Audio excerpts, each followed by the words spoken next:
Hello, my name is Amy Sturkey. I am a pediatric physical therapist. I am talking today with Nathan Todd, and Nathan is someone that I treated when I was a young therapist, and he moved away, and I haven't seen him in a long time. I saw him on social media, and I went, "Wow, I've got to catch up with him."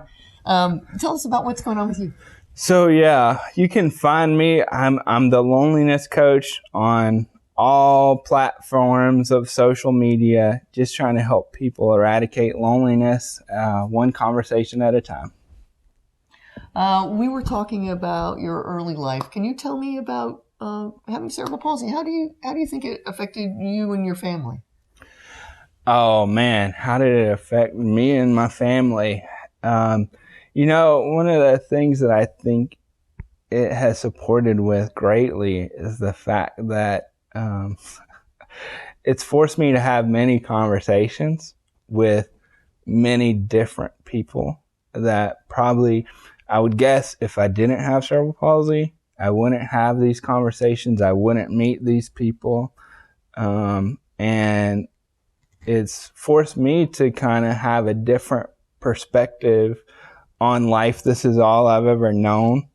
And you get asked some weird questions when you're in public, and there's a whole thing with staring. So I think it's affected each of us in different ways, because everybody plays a different role in the realm of cerebral palsy. I think it probably affected my brother way different than it affected my parents. Yeah, your brother is young, three years younger? Yeah. Mm-hmm. And so he had to go with you to therapy appointments, and how do you think that affected y'all's relationship?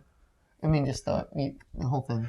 Yeah. I don't know. I honestly think that would be a great conversation to have with him.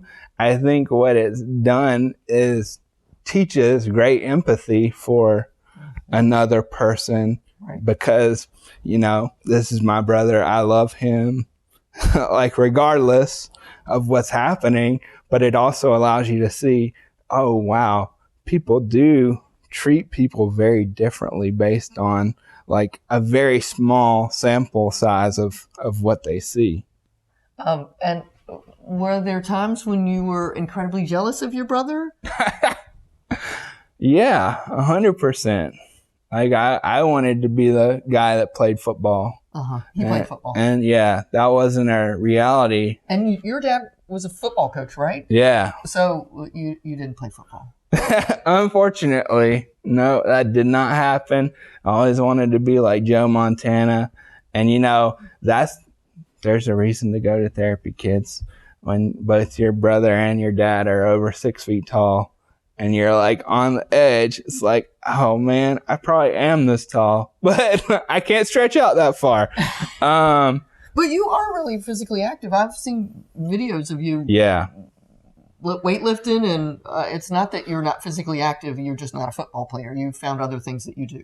Yeah, and that took a while in and of itself. I remember that very vividly, and that involves my brother as well. Like, with loneliness, one of the things that I say is mine looked like that couch over there, where I was like sinking into the couch, because I graduated college.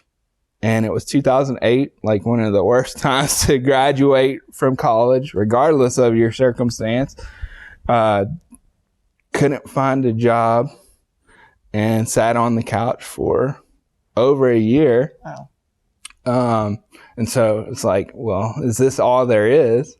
And did you think that was a terrible time to be looking for a job, period? Did you think your difficulties finding a job were affected by the fact that you had cerebral palsy? 100%. I could walk into, because I would nail phone interviews every time. I don't think I got on a phone interview and never got the second interview. Wow. And then I walked in, they could physically see a difference. And it's hard to prove discrimination and all that stuff, but you could just feel it, because we're energetic beings. Right. And it's like, I remember thinking, oh, wow, I think I'm the first person this guy has seen with a disability, and he doesn't know what the hell to do with me. Right. Because I bet you don't do the, hello, my name's Nathan, I have cerebral palsy. I try not to. Right. Unless they ask about it. But, well, I mean, unless it pertains to the job, it's not even something that you need to even bring up. Yeah. But I think an important lesson here too is this is how bad it is. And I hope there are people who are employers that see this part. So I wanted a job so bad that I had a stress fracture in my foot. My foot was broke, and I had a cast on. Oh, wow. And I was using a walker. And I was like, I'm going to this job interview regardless. And just imagine a guy walking in with a walker and a cast on his leg. And it's like, oh, okay, you're here for the job interview? Yep, I am. Because I want to get the job. So stuff like that happens all the time where it's like, is this real life? Yeah, it's real life. Huh. I'm sorry.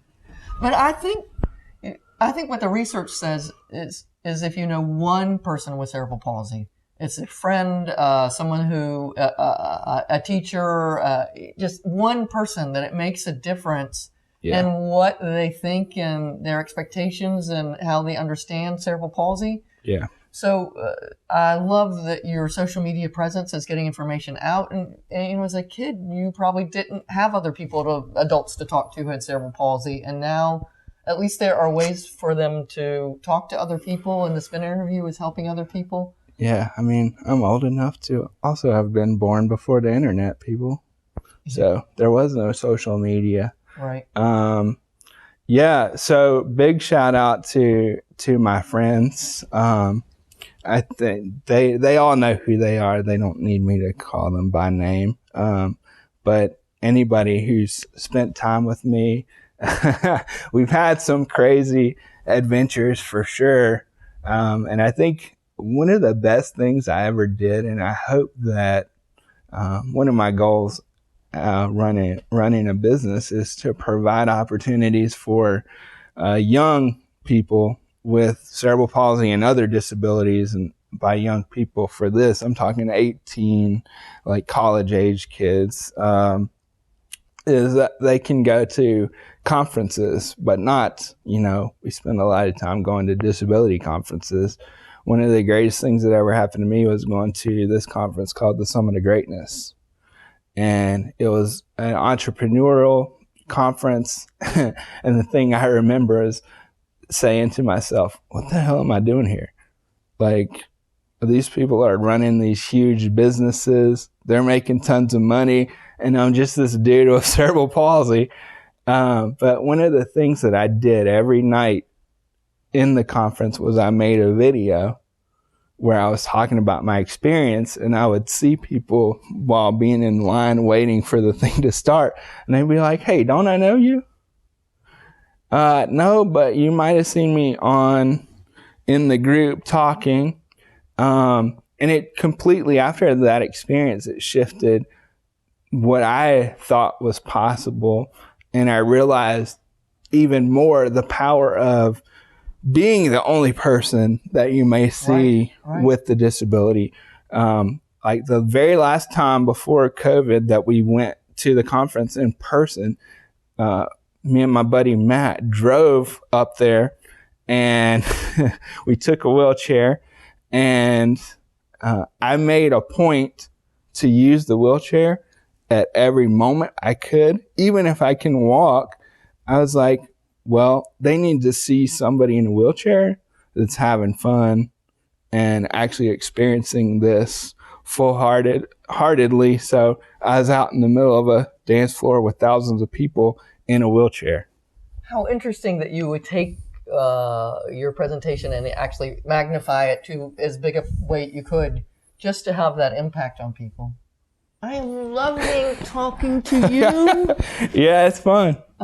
Well, why don't we continue on in the next video? All right. We'll look forward to seeing you next time. Thanks a lot. Bye.